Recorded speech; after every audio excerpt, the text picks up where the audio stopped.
বৈঠক নিষ্ফলা, ফলে ২৭শে জানুয়ারি ব্যাংক ধর্মঘট হচ্ছে, যার জেরে দেশে টানা ৪ দিন বন্ধ থাকবে ব্যাংকিং পরিষেবা। রাজ্যে সেটা আরও একদিন বেশি।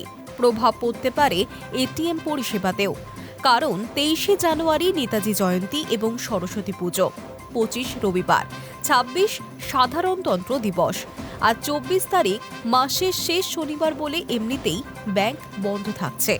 United forum of bank unions এই ধর্মঘটের ডাক দিয়েছে সপ্তাহে ৫ দিন কাজের দাবিতে, অর্থাৎ প্রত্যেকটা শনিবারই বন্ধ রাখার দাবি তুলেছে সংগঠনের এক কর্তা সঞ্জয় দাসের দাবি, পরিবর্তে সপ্তাহে কাজের দিনগুলিতে বাড়তি ৪০ মিনিট করে গ্রাহক পরিষেবা দেওয়ার প্রস্তাব রাখা হয়েছে।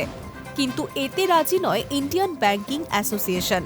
বুধবার মুম্বাইয়ে আইবিএর সঙ্গে ধর্মঘটি সংগঠনের কর্তাদের বৈঠক নিষ্ফলা হওয়ায় ২৭শে জানুয়ারি ব্যাংক ধর্মঘট হচ্ছে বলে দাবি সংগঠনের।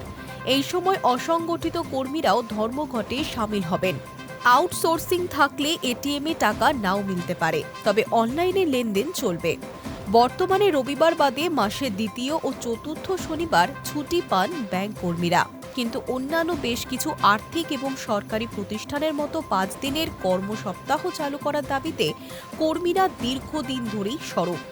ইউনিয়নগুলির বক্তব্য, পূর্ববর্তী চুক্তি অনুযায়ী বাকি ২ শনিবারও ছুটি ঘোষণা করার কথা ছিল, কিন্তু সেটা এখনো বাস্তবায়িত হয়নি।